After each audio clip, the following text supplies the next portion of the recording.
அதை உபநயனத்தும் பொழுதே சொல்லிக் கொடுப்பா. உபநயனத்தும் பொழுதே தகப்பனர் பையனுக்கு 6 உத்தரவு போடுவர். இந்த 6 உத்தரவு நீ கட்டாயம் கடைபிடிக்கணும் அப்படின்னு சொல்லுவார். அந்த 6 உத்தரவு அந்த குழந்தைக்கு மாத்திரம் இல்லை, எந்த வயசில் இருக்கிறவாளுக்கும் அது பொருந்தும். அந்த 6 உத்தரவு என்ன சொல்கிறாருன்னா, பிரம்மச்சாரியசி அப்போஷான கர்மகுரு மா சுஷுப்தாக பிக்ஷாச்சரியஞ்சர ஆச்சாரியாதீனோ பவா அப்படின்னு 6 உத்தரவு போடுறார். பிரம்மச்சாரியசி, எப்பொழுதும் நீ ஒழுக்கமாக இருக்கணும். ஆயுஷ்காலம் முடிய ஒழுக்கத்தை நீ விடக்கூடாது அப்படின்னு உத்தரவு போடுறார். ஒழுக்கம்னா என்ன? டிசிப்ளின் போயிடக்கூடாது. திருவள்ளுவர் சொல்லும் பொழுது, மரப்பினும் ஓத்து குழலாகும் பார்ப்பான் பிறப்பொழுக்கம் குன்றக்கெடும் அப்படின்னு ஒரு குறள் சொல்கிறார் திருவள்ளுவர். என்னன்னா, மரப்பினும் ஓத்து குழலாகும், வேதம் மறந்து போயிடுத்து அப்படின்னா கூட திரும்பவும் அதை சொல்லி மனப்பாடம் பண்ணி திரும்ப கொண்டு வந்துடலாம். பிறப்பொழுக்கம் குன்றக்கெடும், பிறப்பொழுக்கம் இருக்கே, டிசிப்ளின் இருக்கே, ஒழுக்கம் இருக்கே, அது போயிடுத்துன்னா போனது தான். திருப்பி உன்னால் அதை சம்பாதிக்கவே முடியாது.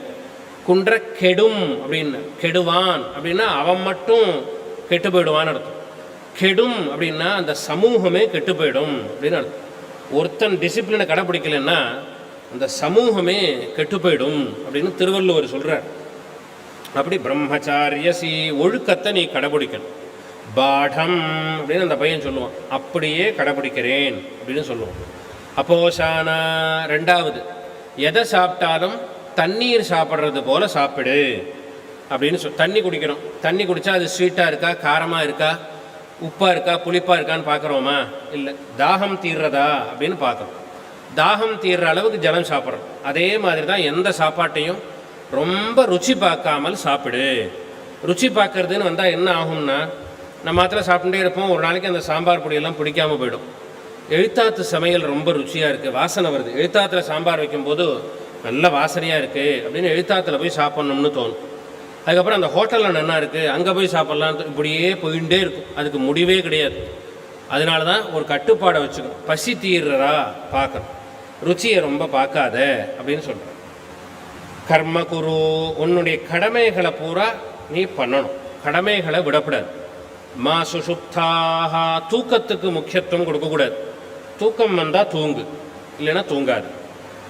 பிக்ஷாச்சரியஞ்சரா, எப்பொழுதும் யாராவது ஒருவர் போட்டு தான் சாப்பிடணும். தானே போட்டுண்டு தானே சாப்பிட்றதுங்கிறது கூடாது. அதனால தான் பிக்ஷை எடுத்து சாப்பிட்றதுன்னு பிரம்மச்சாரிகளுக்கெல்லாம் வச்சிருக்கு, பிக்ஷாச்சரணம் அப்படின்னு. அப்படி இன்னொருத்தர்கிட்டேருந்து வாங்கி சாப்பிடணும். ஆச்சாரியாதீனோ பவா, ஆச்சாரியனை மறக்கவே கூடாது. நமக்கு பாடம் சொல்லி கொடுத்த வாத்தியாரை எப்பொழுதும் மறக்கக்கூடாது. ஆயுஷ்காலம் முடிய ஞாபகம் வச்சுக்கணும். இப்படி 6 உத்தரவை அந்த குழந்தைக்கு போடுற. அதில் க்ஷுத்யாதிஷ்ட சிகித்சதாம் பிரதிதினம் பிக்ஷௌஷதம் புஜ்யதாம், இன்னொருத்தர் போட்டு தான் சாப்பிடணும். தானே போட்டுண்டு தானே சாப்பிடுவதுங்கிறது கூடாது. ஸ்வாத்வன்னம் நது யாச்சதாம் விதிவசாத் பிராப்தேன சந்துஷ்யதாம். ஸ்வாது அன்னம் நது யாச்சியதாம், நாம் ஆற்றுலேயே சாப்பிட்றோம். ஒவ்வொரு நாளைக்கும் ஒவ்வொரு மாதிரி இருக்கும் ருச்சி, ஒரே மாதிரி இருக்காது. ஒரு நாளைக்கு உப்பு குறைச்சலாக இருக்கும், ஒரு நாளைக்கு காரம் ஜாஸ்தியாக இருக்கும், அப்படி முன்ன பின்ன இருக்கும். எப்படி இருந்தாலும் அதை சகிச்சிக்க பழகிக்கோ அப்படின்னு சொல்கிறேன். ஸ்வாது அன்னம் நது யாச்சதாம், நீ இப்படி பண்ணாதான் எனக்கு ருச்சியாக இருக்கும், இதான் எனக்கு பிடிக்கும் அப்படின்னு நீ வச்சுக்காத.